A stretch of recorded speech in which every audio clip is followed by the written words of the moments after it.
shuncha mehnat qilib ketdi, zo'r pul tushadigan joy edi. Mikrofonni o'rtagashga berdimda, shu bor, ha desam, aytingman deydi. Nimaga desam, ha sonra onalar ayollar o'tirgan stolga qarang dedi. Shuni ayollar o'tirgan stolga qarasam, stol ustida aroq ham bor, konyak ham bor, vino ham bor. Ichib o'tirishib xotinlar.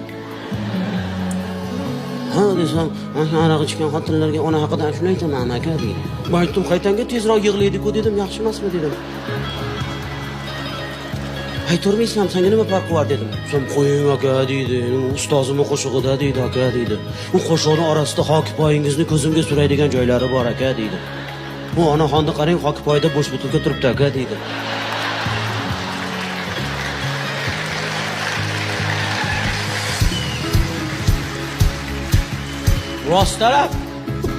Rostlarab ichib o'tirishibdi.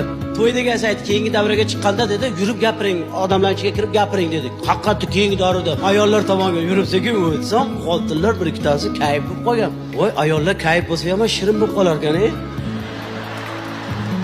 Tasqiq qiz bo'lib qolgan. Men anekdot aytayapman, menga qarab.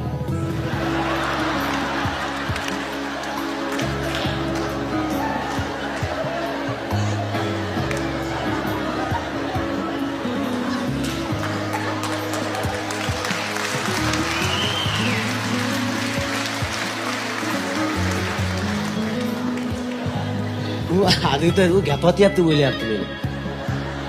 Menga ham farqi yo'q-da. Opa. Ichdingizmi?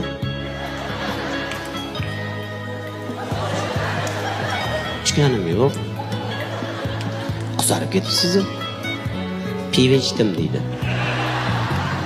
Mari kechirasizlar edi, erkak kishining ichgani qanaqa xunuk ko'rinsa, ayol kishining ichgani undan 5 bat 100 barobar xunuk ko'rinar ekan. Mari kechirasizlar, mana men ko'rgan narsamni aytyapman-da, xunuk ko'rinar ekan bu holat.